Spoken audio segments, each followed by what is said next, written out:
इसको हम रासायनिक खाद का प्रयोग रोकेंगे, और दूसरा कि हम उसके जगह पे बायोचार लाएंगे और बायोचार से हम मिट्टी बचाएंगे। रासायनिक खाद को लेकर मैडम आज के देख रहे चुनाव हो जा रहा है, रासायनिक खाद को लेकर सरकारें गिर जा रही हैं। अगर इसको रोकते हैं तो कहीं ना कहीं भूखमरी की नौबत आ जाएगी। इस पर आप क्या कहना चाहेंगे? आप गलत बोल रहे हैं कि भूखमरी की नौबत नहीं आएगी। सबका स्वास्थ्य सुधर जाएगा और सारे किसानों के घर में हरे हरे नोटों की वर्षा होने लगेगी। बायोचार को समझिएगा आप कि बायोचार है क्या। बालिकाओं के शिक्षा पर आपका विशेष ध्यान है, इसके लिए आप क्या प्रयास कर रहे हैं? हाँ, ये मुझे प्रयास करना है, लेकिन मैं आपको ये बताऊं कि बालिकाओं की शिक्षा पे मेरा विशेष ध्यान इसलिए है कि एक महिला का रोल 2 फैमिली में उनका सीधे सीधे होता है हस्तक्षेप। अगर एक पढ़ी लिखी सशक्त महिला अपने मायके वालों को भी देख लेती है, पूरे परिवार को, और अपने ससुराल के भी पूरे परिवार को देख लेती है, और अपने जीवन में चाहे जैसे भी सिचुएशन आए, जैसी भी स्थितियां आए, बखूबी उससे निपट लेती है। इसके लिए लड़कियों का पढ़ना बहुत जरूरी है। और वो ससुराल में मान लीजिए कि अगर है और कोई एक आध उससे गलती भी हो गई और वो सशक्त है, तो कहते हैं ना, दुधार गाय के दुबला तो भला, तो उसकी गलतियों को माफ भी किया जाएगा और एक सुंदर जिंदगी जी पाएगी वो। आप अपने तरफ से इनके लिए क्या प्रयास कर रहे हैं? प्रयास मैं कर रही हूँ कि मैं अभी जस्ट मैंने काम शुरू किया है। मेरा प्रयास है कि मैं जो भी लड़कियां पढ़ती हैं, पहले तो उनके गार्जियन से जा करके मिलूंगी और उनको ये बताऊंगी। जैसे मेरा एक यहाँ ये भी प्रयास रहेगा कि जितने फादर हैं, जितने पापा लोग हैं, वो सब अपनी बेटी की पढ़ाई पर ज्यादा ध्यान देंगे, क्योंकि आपका संपत्ति आपके बेटे को जाता है, लेकिन आपका प्यार जो उसको पढ़ाई पे लगाएंगे, आपका पैसा जो उसकी पढ़ाई के लिए लगाएंगे और उसको पूरी तरह से संपन्न बना के विदा करेंगे। तो मैं एक तो सबको फादर को भी बोल रही हूँ कि प्लीज बच्चियों के शिक्षा पे आप ध्यान दीजिए। बाकी हम तो क्या करेंगे कि हम स्कूल का इंफ्रास्ट्रक्चर बनवाएंगे और हम अच्छे मास्टर साहब ले आएंगे जो सच में, जो पुराने जमाने वाले समर्पित गुरु हों, जो बालिकाओं के लिए रियल में काम करें। ऐसे नहीं कि सिर्फ डिग्री ले रहे हैं। अभी का जो स्थिति है वो जो है ही। आपके द्वारा एक और चीज लिखा गया है, तो जो पढ़ेंगे खुद आगे बच्चे बढ़ ही जाएंगे। गांव की महिलाएं जो किसी कारणवश नहीं पढ़ पाई, हाँ, उन्हें आगे बढ़ाने के लिए आपका क्या प्रयास रहेगा? उनके लिए प्रयास ये रहेगा कि भी मैं महाराष्ट्र में देख कर आई हूँ कि एक मंत्रालय के द्वारा लोगों ने अप्रोच किया और एक ऐसी ऑर्गेनाइजेशन को तैयार किया है जहाँ गांव की आसपास की महिलाएं, करीब 200-300 महिलाएं मिल करके उसमें ट्रेंड होती हैं सिलाई सीखना। मुफ्त में उनको ट्रेनिंग दिया जाता है और इसके साथ साथ जो रॉ मटेरियल होता है वो दूसरी जैसे रेमंड हो गया, जो भी ब्रांड होता है, वो अपना ब्रांड कपड़ा देते हैं कि सिल के आप हमें दीजिए, फिर वो मार्केट भी देते हैं।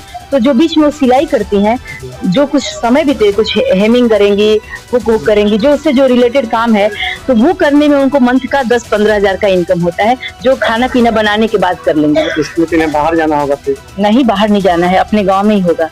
क्या इसके गाँव में क्या कीजिएगा? फैक्ट्री डालिएगा? हाँ, मतलब ऐसे 4-5 गाँव को मिला करके ऐसा हम करेंगे। मतलब जैसे मैंने आपको जैसे बताया ना कि अभी एक चीज हमें दिख रहा है जो मुझे करना है, ऐसे अब जब इस रास्ते पे आप चल पड़े हो तो आपको बहुत रास्ते नजर आएंगे। और मैडम आपके प्राचीन देवी देवताओं के मंदिर का तो जीर्णोद्धार पहले से भी हो रहा है, और जैसा कि आपने सजेशन दिया उससे भी और अच्छा होगा। और तीर्थ यात्रा भी आपके यहाँ इसमें जिक्र किया गया है। अब तक आपने कितनी तीर्थ यात्रा करा चुके हैं और आगे क्या प्लान? देखिए, ये तो इसी बार ये तो बहुत ही अच्छी बात हुई कि जब मैंने तीर्थ यात्रा का लोगों को बोला कि आप सब चलो। पहले मम्मी पापा को ही ले जाने का प्लान था, फिर लगा कि मैं अपने मम्मी पापा के लिए सोच रही हूँ, पता नहीं कितने लोग सोच रहे हैं, तो उन मम्मी पापा का क्या जिनके बच्चे नहीं सोच पा रहे हैं। तो सारे मम्मी पापा तो मेरे मम्मी पापा हैं, तो हम क्यों ना सबको बोले। तो मैंने अपने गाँव में सारे लोगों को बोल दिया, जिनको चलना है आप चलो, हम ना यहाँ चल रहे हैं, आप लोग को यहाँ घुमाएंगे। तो कुछ तैयार हुए, कुछ नहीं तैयार हुए, लेकिन 30 लोग तैयार हुए। और 30 लोगों को घुमाने के बाद क्या है कि मेरा एक ही बार था कि एक बार घुमाना है, लेकिन जब 30 लोगों को मैं घुमाने ले गई और जो मैंने वो खुशी देखी उनकी, जो उन्होंने मैं वो देखकर भाव विभोर हो गई। और तब मैंने संकल्प लिया कि मैं हर साल 365 दिनों में से 5-6 दिन इस चीज के लिए निकालूंगी और अपने क्षेत्र की कभी इस गांव से, कभी उस गांव से, कभी इस पंचायत से। मैं महिलाओं को हर साल 50-60 की संख्या में ले जाती रहूंगी। ये मेरा जीवन पर्यंत प्रयास रहेगा। तो तब घुमाइएगा तब खुद का पैसा से घुमा रहे हैं, किसी ट्रस्ट का पैसा द्वारा? मुझे 3 ही चीज पे भरोसा है, खुद की बुद्धि बल, खुद का बाजू बल और खुद का अकाउंट बल। पैसा किसी का नहीं लगेगा? काहे किसी का पैसा लगेगा? मेरे अपने पैसा भगवान दे रहे हैं ना, दाल रोटी चल रही है ना। मुझे घर नहीं बनाना है, घर बनाने में हमारे 10-15 करोड़ का खर्चा है, हम वो ना बनाएंगे, हम लोगों के लिए काम करेंगे। हम ज्वेलरी खरीदते थे पहले, हम ज्वेलरी ना अरे ये जो आप पूछ रहे हैं ना, इसका तो सीधा सीधा संबंध है कि मैं हर बर्थडे पे अपने लिए डायमंड का, गोल्ड का ज्वेलरी खरीद के गिफ्ट करती थी।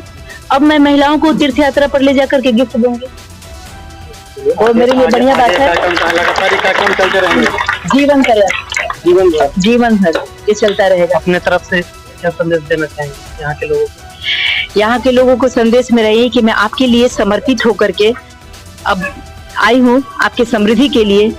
तो आप बुजुर्ग जन मेरे को आशीर्वाद भी दे और सजेशन भी दे कि बच्चा कौन राह सही है, कौन राह नहीं है, क्या और करो क्या नहीं करो, क्योंकि आपकी बेटी मेहनत करने के लिए तैयार है, वो सब कुछ करने के लिए तैयार है, बस काम ईमानदारी का होना चाहिए। और जो रघु रघु में जर्जर में समाया हुआ है ये करप्शन, मैं चाहती हूँ वो दिल से सब प्लीज हटा के फेंक दीजिए, स्वार्थ फेंक दीजिए, क्योंकि ये स्वार्थ जहाँ रहेगा, रही मन गली है सांकरी, जामे दो न समाए, आप हैं तो हरी नहीं, हरी तो आपे नहीं।